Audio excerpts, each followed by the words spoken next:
The HOA put 12 commercial buildings on my land, but they made one huge mistake. They thought I was just some quiet old man. They tore down my fence, bulldozed the memorial I built for my late wife, and laughed when I showed them my deed. Their lawyer called me a bitter old man clinging to dirt. So I decided to let them finish. I watched them pour the concrete, build the walls, and cut the ribbon for their grand opening. What they didn't know was that every single nail they hammered was just another piece of the trap I was setting, a trap hidden inside the one thing they were too arrogant to ever check. Where are you watching from? Let me know in the comments below, because you're about to see a revenge plan come together perfectly. And if you believe no homeowner should ever have their life bulldozed by a corrupt HOA, hit subscribe, because we expose them every single time. It all started on a Tuesday. The sound was wrong. Not the usual morning sounds of birds or a distant lawnmower, but a deep rhythmic crunching, metal on wood, again and again. I was in the kitchen, pouring coffee, and the mug just stopped halfway to my mouth. I put it down and walked to the back window, the one that overlooks the 5 acres my father left me. For a moment, my brain didn't quite catch up to what my eyes were seeing. A big yellow backhoe, its hydraulic arm swinging like a prizefighter, was systematically knocking down the old split-rail fence that had marked my property line for as long as I could remember. Each post splintered and fell with a sigh of defeated wood. My fence, on my land. Behind the machine, a young man in a crisp polo shirt with an HOA logo embroidered on it was looking down at a clipboard, making a little check mark. I walked out the back door, not even bothering to change out of my slippers. The morning air was cool, but something hot was starting to burn in my chest. I didn't run, I just walked steady, the way you do when you want to show you're not rattled, even if you are. "Excuse me," I said, my voice louder than I intended. The young man, who couldn't have been more than 30, looked up. He had that clean, overly confident look of someone who's never had a callus on his hand. He gave me a thin, practiced smile. "Morning," he said, like he was greeting me at a country club. "Can I help you?" I pointed with my chin toward the backhoe. "You're tearing down my fence," I said. It wasn't a question. He glanced at the splintered wood, then back at his clipboard, tapping it with a pen. "This lot was officially annexed by the Community Association last year, sir. Part of the new expansion plan." He said it so casually, as if he were telling me the weather. He waved a hand dismissively toward the woods. "This is all slated for commercial development. If you have an issue, you can take it up at the next board meeting. The schedule is on the website." My blood ran cold. Annexed? This land wasn't just some forgotten parcel. It was the last piece of my father's old homestead. He'd signed it over to me quietly years ago, before he passed, making me promise to just let it be. And I had. It wasn't for anything but being. 5 acres of old pines and oaks, a little stream cutting through the middle.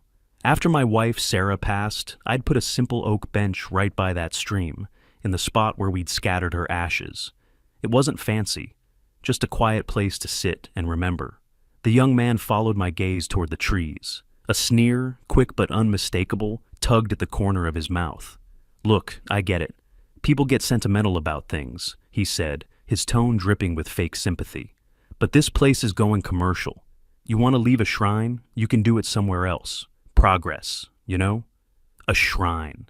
He called my wife's memorial a shrine. He called my promise to my father sentimentality, and he called this destruction progress. I turned without another word and walked back to the house. Anger wasn't going to fix this.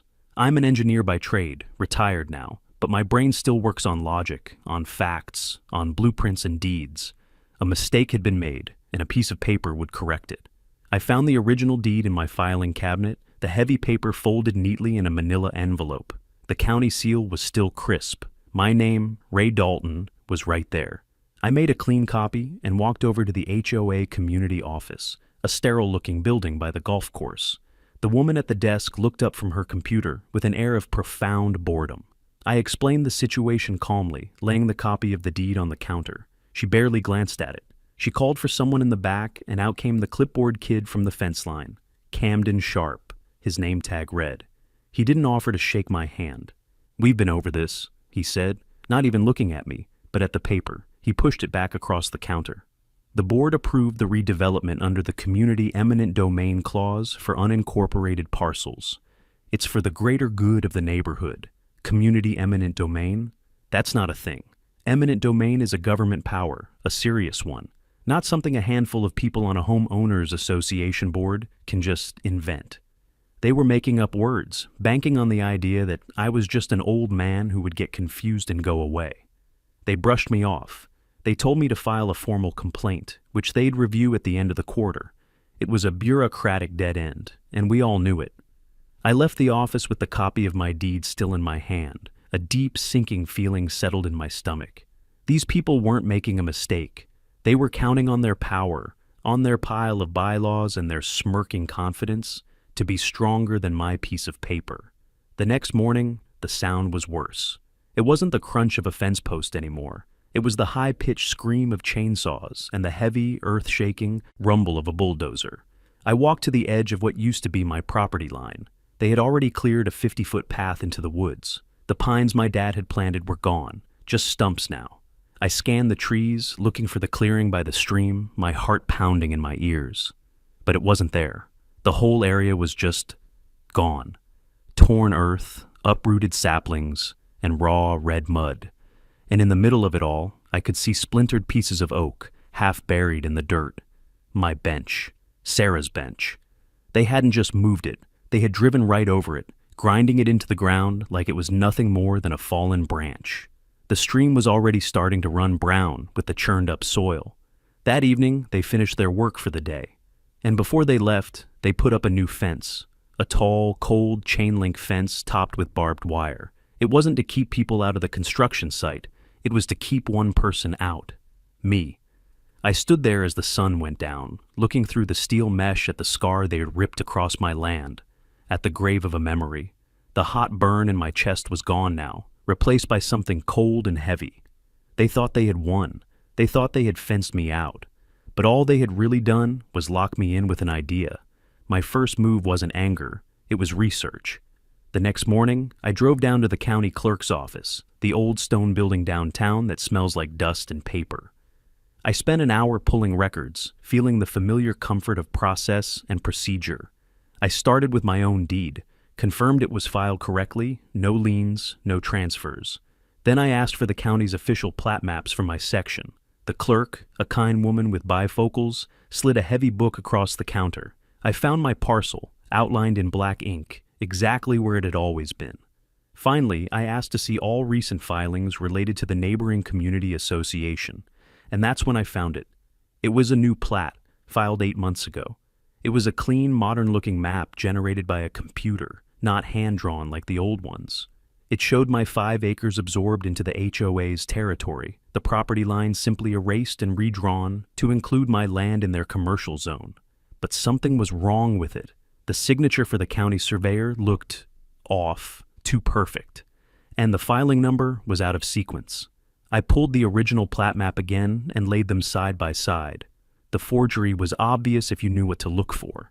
They hadn't just annexed my land, they had faked the paperwork to do it. They had committed fraud. Armed with my evidence, I made an appointment with a lawyer. He was a decent guy, but his face fell as I laid out the story and the documents. "You're right, Ray," he said, tapping the forged plat. "This looks like a clear case of title fraud.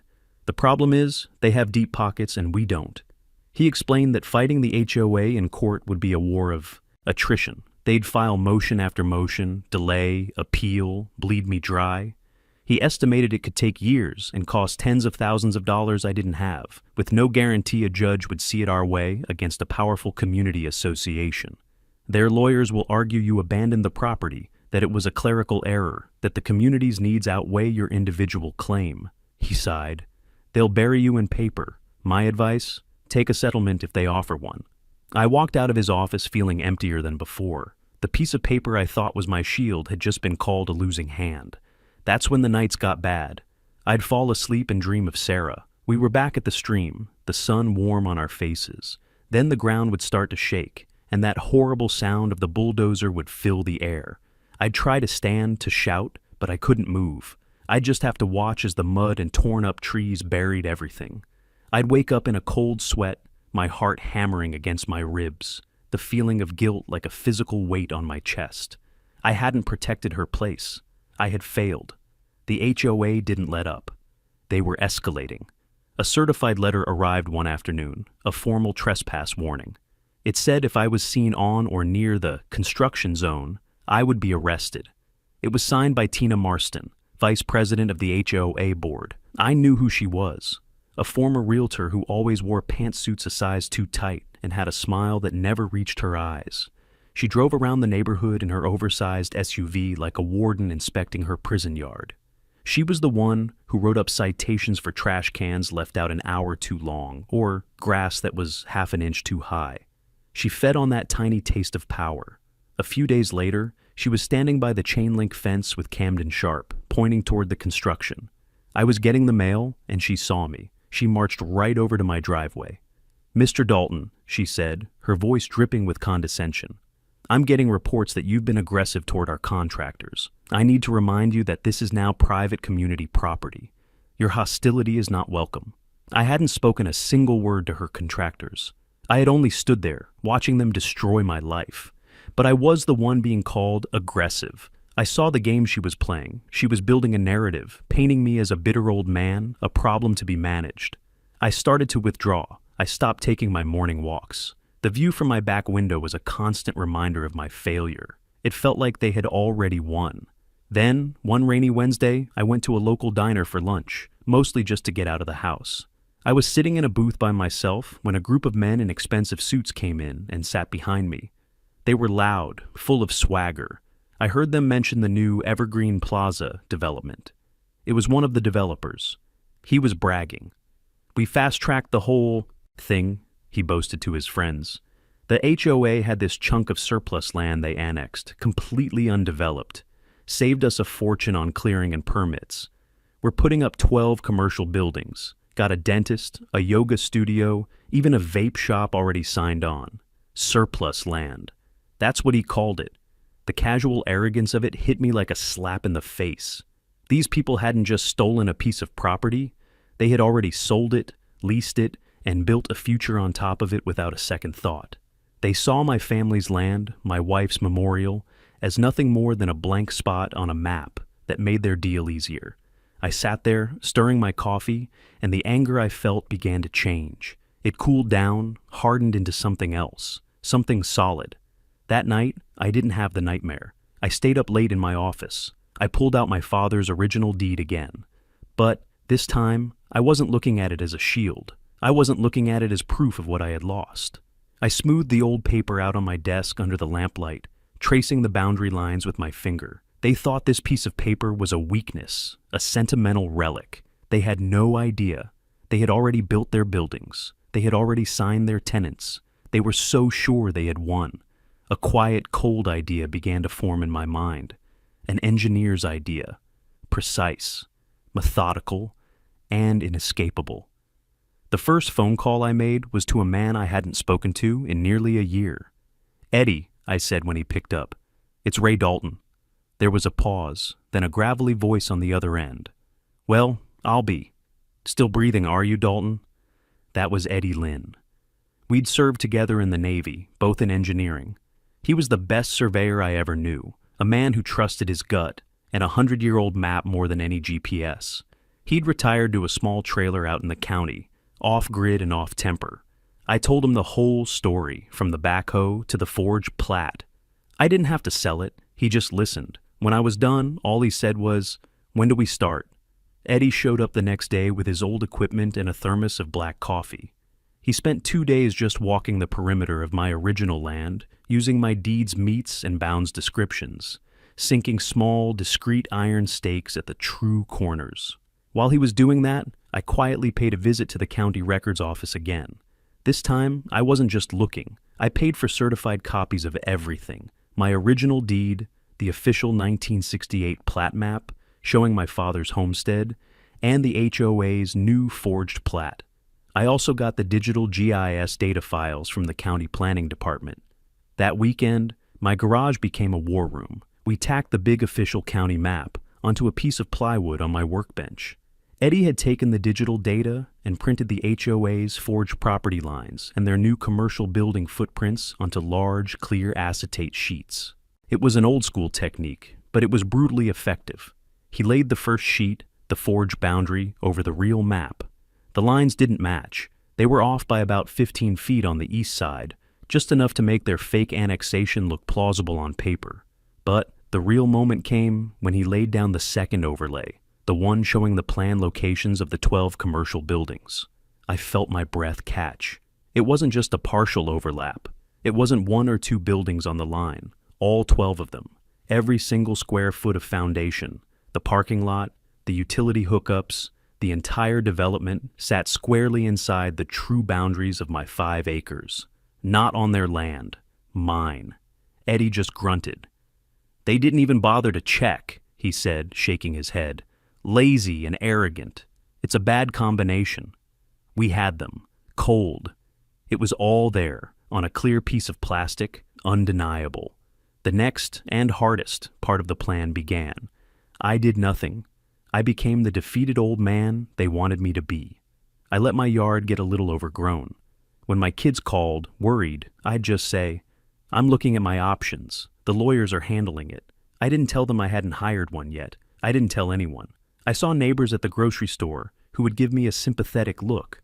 "Heard about what the HOA is doing to you, Ray. It's a shame." I'd just nod and say, "That's how it goes sometimes." Behind the chain link fence, construction ramped up. The sounds changed from tearing down to building up. Concrete trucks rumbled in at dawn. The whine of saws and the pop of nail guns went on all day.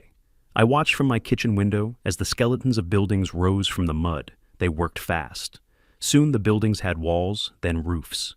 Signs went up. Evergreen Plaza, opening soon. Banners appeared, announcing future tenants. A dental office, a yoga studio, a vape shop, even a new real estate office. They were building their monument to greed on Sarah's quiet piece of earth, and I let them. Every dollar they spent was another nail in their own coffin. A month later, they held the ribbon-cutting ceremony. They set up a little stage and a podium right in the middle of the new parking lot.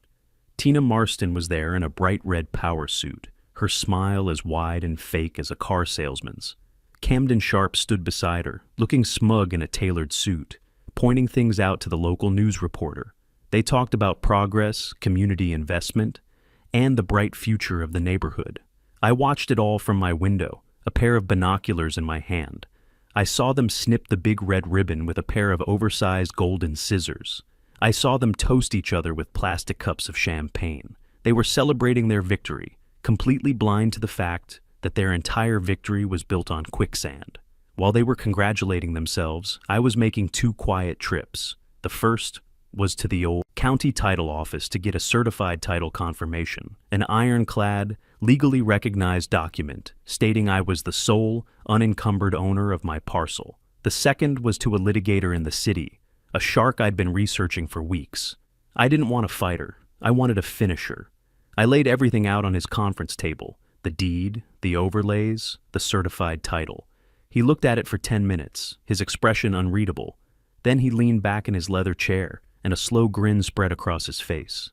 "Mr. Dalton," he said, "they aren't just wrong, they're fraudulent.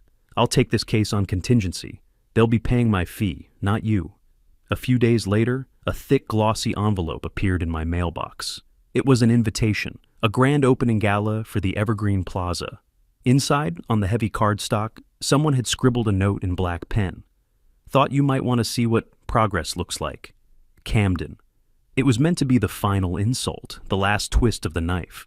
I didn't get angry. I didn't feel a thing except the cold click of the final piece of a machine falling into place. I picked up a red pen from the desk drawer and walked over to the calendar on my kitchen wall. I drew a firm, perfect circle around the date. The next few weeks were the strangest kind of quiet torture. I watched from my kitchen window as the Evergreen Plaza came to life. Cars started filling the freshly painted parking spots. A neon open sign lit up in the window of the vape shop. I saw a young mother pushing a stroller walk out of the yoga studio, and a man in scrubs leaving the dentist's office. Life was happening over there, business as usual, on land they thought was theirs. Each car that pulled in, each dollar that was spent, was just digging the hole for the HOA a little bit deeper. They were smiling while they sank, and they had no idea. My lawyer and I had agreed on the timing. We would not act until they were fully operational, fully invested, and fully exposed. The time came on a Monday. My lawyer, a man named Marcus Thorne, drafted a single simple letter.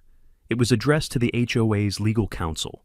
Inside the certified envelope were three things: a clean copy of my original, notarized deed, a copy of Eddie's survey overlays showing the 12 buildings squarely on my land, and a one-page demand for the immediate cessation of all operations and the vacating of my property within 30 days. It was a declaration of war disguised as a polite inquiry. We sent it, and we waited. The response came a week later, just as Marcus predicted it would. It wasn't a phone call. It wasn't an offer to talk. It was a thick, angry-looking envelope from their high-priced law firm. It was a cease-and-desist letter. It accused me of harassment, of attempting to interfere with legitimate business operations, and of filing a frivolous claim. The language was aggressive and condescending. It threatened me with a countersuit for damages if I continued to bother their clients. It was signed by some junior partner with a fancy signature. Marcus read it over the phone to me. When he was done, I could almost hear him smiling. "They took the bait," he said. "They didn't even check their own filings. They just assume their money makes them right." I looked out the window at the bustling little strip mall. For the first time in months, I smiled too. It wasn't a happy smile. It was the smile of an engineer who has just watched a complex machine perform exactly to specification. The next morning, Marcus filed two things at the county courthouse. The first was a quiet title action, a formal lawsuit asking a judge to declare, once and for all, that I was the sole legal owner of the land and that the HOA's claim was a cloud on my title. The second was a petition for a temporary injunction to freeze any further development, sales, or new leases on the property until the ownership question was settled. This was no longer about letters. This was official. The court date was set for a month away. The HOA was served the papers the next day. Their reaction was exactly what you'd expect from a bully who just got punched in the nose for the first time: public ridicule. The next monthly HOA meeting was held in the community clubhouse. I usually didn't go, but I made sure to be there for this one. I sat in the back, just listening. Tina Marston was running the meeting, and she made a special point to address the unfortunate legal nuisance they were dealing with. Camden Sharp took the microphone, a smirk plastered on his face. He didn't use my name, but everyone in the room knew who he was talking about. "We have a certain individual," he said, gesturing vaguely in my direction, "who is having a hard time accepting progress. Some people just can't let go of the past." He paused for effect. "We've been advised by our lawyers that this is nothing more than a desperate attempt by a bitter old man clinging to dirt." A few people in the audience chuckled. Tina Marston stepped up to the podium, placing her hand on Camden's shoulder as if he were a conquering hero. "We have made this community better," she declared, her voice ringing with self-importance. "We have brought in new businesses, created value. Some people can't stand to see success. You," she said, finally looking directly at me, her eyes cold, "are the past. This plaza is the future." The room was quiet. I stood up slowly. Every eye was on me. I didn't shout. I didn't raise my voice. I just looked at her, at all of them on the board, and I let the truth land in the quiet space between us. "I buried my wife on that land," I said, my voice steady and clear. "You built vape shops on her grave." For a second, you could have heard a pin drop. Then, a few of the board members, led by Camden, let out forced, awkward laughs as if I'd told a pathetic joke. But the laughter died quickly. It didn't spread through the crowd. Instead, I saw people shifting in their seats. I saw neighbors who used to avoid my gaze suddenly looking at me, then at the board, then back at me. The smiles on Tina's and Camden's faces faltered. For the first time, they looked uncertain. They had tried to paint me as a crazy old man, but in that room, with that one simple truth, I had just painted them as monsters. They didn't know it yet, but their world was already starting to crumble. The day of the court hearing felt different. The air was still and cool, the kind of morning that feels like a held breath. My lawyer, Marcus, picked me up. I wasn't wearing a suit. I wore my old navy dress blues, the jacket a little tighter in the shoulders now, but it still felt right. It felt honest. When we walked into the courthouse, I was surprised to see a couple of cameras from a local news station set up in the back of the courtroom. The reporter, a young woman with a microphone, was talking to her cameraman. The story of the bitter old man versus the big HOA development had apparently made for a slow news day. Good. I wanted people to see this. We took our seats at our designated table. A few minutes later, the doors swung open and in they came, the HOA All-Stars. Their lawyer led the way, a man with silver hair and a briefcase that probably cost more than my first car. Behind him was Tina Marston, dressed in a sharp navy blue pantsuit, her chin held high, a smug little smile playing on her lips. Camden Sharp was with her, looking like a peacock in a ridiculously expensive-looking suit, his hair slicked back. He caught my eye and gave me a little nod, a look that said, "You really brought a knife to a gunfight, old man." Tailing them was the developer I'd seen in the diner, his face a mask of bored indifference. They were a team, radiating an aura of untouchable confidence. They looked like winners. When the judge called my case, Marcus gave me a short nod. We walked up to the plaintiff's table. Their entire legal team settled in across from us. The judge, a woman named O'Connell, with sharp eyes and a no-nonsense expression, looked down at the paperwork. "Mr. Thorne," she said to Marcus, "your client is making a rather extraordinary claim against a major community development. I trust you have more than just sentiment to present." Before Marcus could speak, I said, "Your Honor, may I approach the display easel?" The judge looked at me, then at Marcus, who nodded. "Proceed, Mr. Dalton." I walked over to the easel my lawyer had set up. I was carrying a cardboard tube and a portfolio. I felt every eye in the room on me. I didn't feel nervous, I just felt focused. I took a deep breath and began. First, I unrolled the large original 1968 county plat map and pinned it to the board. "Your Honor," I said, my voice steady, "this is the official map of the county section, as it has existed for over 50 years. I used a wooden pointer to trace a boundary line.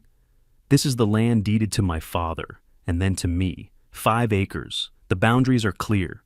Next, I took out the acetate sheet Eddie and I had prepared. It was the HOA's forged plat map, the lines printed in red. I carefully laid it over the official map. The room was silent. You could see it instantly. The red lines of the forgery didn't match the black lines of the truth. "This," I said, tapping the red line, "is the map the HOA filed 8 months ago. This is their claim." Then I took out the final piece, another clear sheet. This one with the 12 buildings of the Evergreen Plaza drawn on it in blue. I placed it over the other 2 layers. The effect was brutal. The entire blue footprint of the strip mall, every building, every parking space, was nestled perfectly inside the original black boundary line of my property. Not even close to the edge, a dead center bullseye. "This is the land they build on," I said simply. "Here is where the boundary was, by law." I tapped the black line. "And here," I tapped the red line again, "is the forgery they used to do it." Their lawyer shot to his feet. "Objection, Your Honor, this is a folksy presentation, but it is not evidence. My clients filed the proper annexation paperwork with the county. This is pure theatrics." Judge O'Connell didn't even look at him. She was staring at the maps, her expression unreadable. She held up a hand. "Sit down, counselor," she said, her voice quiet, but carrying an unmistakable edge of steel. "I am finding this folksy presentation to be exceptionally clear." She turned her gaze to Marcus. "Mr. Thorne?" Marcus stood. He wasn't theatrical. He was a surgeon. "Your Honor, we have a sworn affidavit from the county clerk of records. She confirms that the official plat map on file is the one Mr. Dalton first presented. She also confirms that the document the HOA filed, the one with the red lines, bears a forged signature of the county surveyor and a fraudulent filing number. To be clear, the county has no legal record of this annexation ever taking place. Their map is fake." That was it. The pin was pulled. A ripple of gasps went through the public gallery. The news cameraman suddenly hoisted his camera onto his shoulder, the red light blinking on. Judge O'Connell looked from the maps back to the HOA's table. Her voice was cold iron. "The court has reviewed the evidence presented by the plaintiff and the testimony from the county clerk. It is the finding of this court that the property in question, known as Parcel 7A, is the legal and sole property of Mr. Raymond Dalton." She wasn't done. She looked directly at Tina and Camden. "Furthermore, the court finds that the entirety of the commercial development known as Evergreen Plaza sits on that private property. The community association holds no legal deed, no right, and no claim to any of the land on which these structures were built." The courtroom erupted. Reporters were scribbling furiously. The developer's jaw had literally dropped open. Their lawyer was shuffling his papers, his face pale. Then, beside him, Tina Marston made a small, strangled noise. Her eyes rolled back in her head, and she slumped sideways in her chair, fainting dead away. It wasn't a delicate swoon, it was a total collapse. As people rushed to her side, Camden Sharp shoved his chair back and made a run for the side door. He was halfway there when the judge's voice boomed through the courtroom. "Mr. Sharp! You will return to your seat, now." Camden froze, his hand on the doorknob. He turned slowly, his face a mask of pure panic. The show was over. The trap had closed.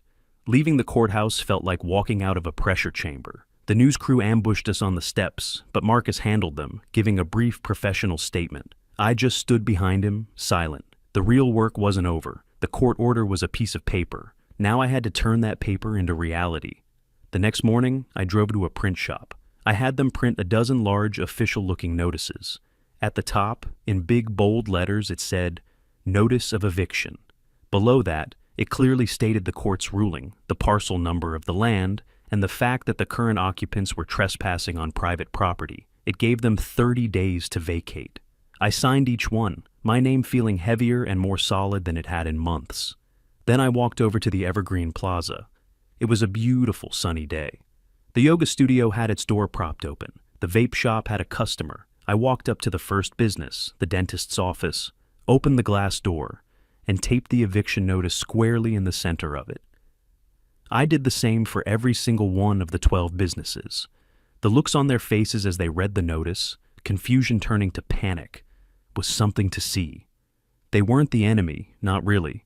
They were just casualties in a war the HOA started. The HOA's response was as predictable as it was pathetic. They tried to play the victim. Tina Marston, having miraculously recovered from her courtroom fainting spell, launched a smear campaign. An emergency newsletter went out to the entire community. It painted me as a greedy, vindictive old man who was trying to destroy small businesses and ruin the community's progress out of pure spite. They started a petition on the community Facebook page titled, "Save Evergreen Plaza from a Hostile Takeover." They were trying to twist the narrative, to make it seem like they were the ones being attacked. They conveniently left out the part about the forgery, the fraud, and the fact that they'd built their precious plaza on stolen land. That's when my daughter, who works in marketing, gave me an idea. "Dad," she said, "they're controlling the story. You need to tell your side." So we did. We set up a small camera on a tripod in my living room. I just sat in my armchair, the original deed and the acetate maps on the coffee table in front of me. The video was titled, "Here's How My HOA Stole My Land to Build a Strip Mall." I didn't yell. I didn't use fancy words. I just walked through the story, piece by piece, just like I did in the courtroom. I showed the maps. I showed the deed. I told them about Sarah's bench. I kept it simple, clear, and true. We posted it on YouTube that night. I figured a few neighbors might see it. By the next morning, it had 10,000 views. By the end of the day, 50,000. By the end of the weekend, it had over 200,000 views and was climbing. The comments section was a flood. I couldn't believe it. Hundreds, then thousands of comments from all over the country, all over the world. Veterans, contractors, surveyors, retired engineers, people who had fought their own battles with corrupt HOAs. They understood the maps. They understood the language. They saw the fraud for exactly what it was. "That's how it's done," one comment said. "Let them build the gallows, then spring the trap." Another wrote, "Competence over arrogance, a classic Navy win." The local news stations that had ignored the story before were suddenly calling me non-stop. The HOA's narrative had crumbled to dust in 48 hours. The business owners in the plaza started to scramble. Their leases with the HOA were now worthless pieces of paper. Some of them, the angrier ones, called me and yelled. Most were just scared. A few of them came to my door, asking what was going to happen. I gave all of them the same choice. It was a simple offer. "You can stay," I told them. "You can sign a new lease with me for a fair market rate, or you have 30 days to vacate the premises." There was no negotiation. It was a simple business proposition. Take it or leave it. Most of them left. The cost of breaking their old voided leases and moving was less than staying. The dentist's office was the first to go. Then, the yoga studio. Moving trucks started showing up every other day. The vibrant, bustling plaza was slowly hollowing out, becoming a ghost town. The final blow landed a week later.